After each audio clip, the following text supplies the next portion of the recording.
Breaking Bad created by Vince Gilligan. ये एक American television show है जिसे मैं यहाँ सीरीज कहूँगा क्योंकि ये नेटफ्लिक्स पर अवेलेबल है और बहुत सारे क्रिटिक्स ने इस सीरीज को one of the greatest show off all time कहा है। और सचमुच दोस्तों ये सीरीज एक मास्टरपीस है। इस सीरीज में 5 सीजन है जिसमें टोटल 62 एपिसोड है और सच कहता हूँ दोस्तों ये सीरीज बहुत ज्यादा लंबी और एक तरह का स्लो बर्न है। मुझे इस सीरीज को कंप्लीट करने के लिए पूरे 6 महीने लगे और अगर लॉकडाउन नहीं हुआ होता तो अभी तक मैं ये सीरीज देख रहा होता और फाइनली मैंने ये सीरीज कंप्लीट कर ली है। ऐसा इसलिए भी है क्योंकि फर्स्ट सीजन के 7 एपिसोड्स हम आराम से कंप्लीट कर लेते हैं, लेकिन सेकंड सीजन के 13 एपिसोड देखकर ही हम इस सीरीज से मुंह फेर लेते हैं। और सेकंड सीजन बहुत ज्यादा स्लो भी है, इसीलिए शायद 70% लोग सेकंड सीजन देखने के बाद इस सीरीज को छोड़ देते हैं। लेकिन जैसे ही हम थर्ड सीजन कंप्लीट कर लेते हैं तो फिर चाहे धरती फट जाए या आसमान, ये सीरीज पूरी कंप्लीट किए बिना हमारे दिल को चैन नहीं आता क्योंकि लास्ट 3 सीजन्स बहुत ज्यादा अमेजिंग और थ्रिलिंग है। साथ ही साथ उनमें कुछ ऐसे मोमेंट हैं जिन्हें आप आपकी पूरी लाइफ में कभी नहीं भूल सकते।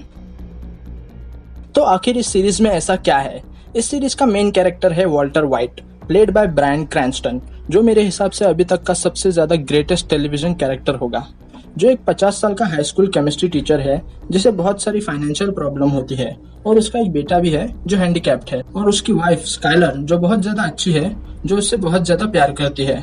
लेकिन वॉल्टर अपनी लाइफ से बहुत ज्यादा फ्रस्ट्रेट हो चुका है और इसी बीच उसे पता चलता है कि उसे इनऑपरेबल लंग कैंसर हुआ है और वो जल्द ही मरने वाला है। ये जानने के बाद वॉल्टर और ज्यादा डिप्रेस हो जाता है और वो सोचता है कि उसने अपने पूरी लाइफ में उसकी फैमिली के लिए कुछ भी सेविंग्स नहीं की है।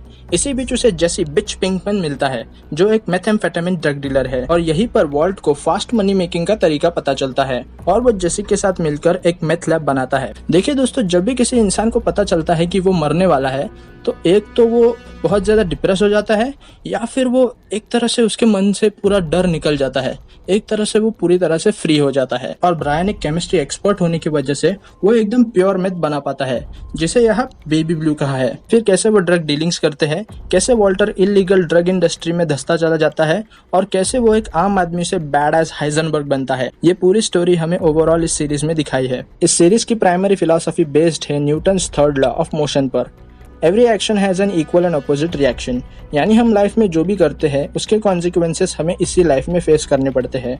इस सीरीज में वॉल्टर वाइट हाइजनबर्ग तो बन जाता है लेकिन वहां तक पहुंचने के लिए वो बहुत सारे गलत काम करता है जिसके कॉन्सिक्वेंसेस वो 5th सीजन के 14 एपिसोड से झेलना शुरू करता है और ये एपिसोड ओzymandias इस सीरीज का बेस्ट एपिसोड है। वॉल्टर वाइट जैसे ही ड्रग इंडस्ट्री में अपने पैर रखता है उसे पता चलता है कि इस इंडस्ट्री में सर्वाइवल ही सबसे ज्यादा इम्पोर्टेंट है और वो इस काम में एक्सपर्ट होने की वजह से वो इस काम को बिल्कुल भी छोड़ना नहीं चाहता है और उसके लिए वो कुछ भी करने के लिए तैयार है, किसी भी हद तक जाने के लिए तैयार है। और वैसा ही कुछ हम एक एपिसोड में देखते हैं जहाँ वॉल्ट एक छोटे बच्चे को पॉइजन देता है अपने स्वार्थ के लिए और कैसे वो जेसी के हाथों गेल बेटिकर को मरवाता है। Jesse Pinkman played by Aaron Paul. इस सीरीज में अगर हम किसी कैरेक्टर के साथ बहुत ज्यादा कनेक्ट कर पाते हैं तो वो है जेसी पिंकमैन।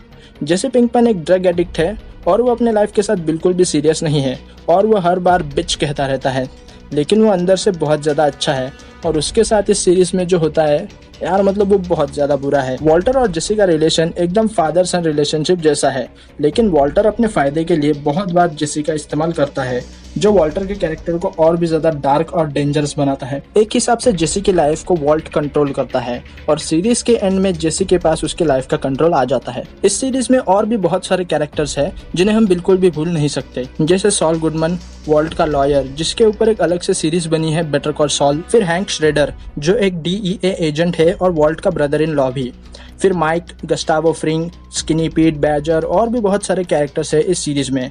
इस सीरीज की सबसे बड़ी हाईलाइट ये है कि इस सीरीज में किसी भी कैरेक्टर को गलत या सही नहीं दिखाया है, किसी भी कैरेक्टर की एक्टिविटी को जस्टिफाई करने की कोशिश नहीं की है, जो इस सीरीज को रियलिटी के बहुत ज्यादा करीब ले जाती है। इस सीरीज में ऐसा एक भी सीन नहीं है जिस पर हम विश्वास नहीं कर सकते, सब कुछ एकदम रियल लगता है। इस सीरीज का बैकग्राउंड म्यूजिक भी बहुत ज्यादा कमाल का है जो एक टाइप का टेंशन क्रिएट करता है और इस सीरीज के डायलॉग्स जो आप आपकी पूरी लाइफ में कभी नहीं भूल सकते। यार मतलब 101 डायलॉग्स है इस सीरीज में जो इस सीरीज को और ज्यादा कमाल का बना देते हैं।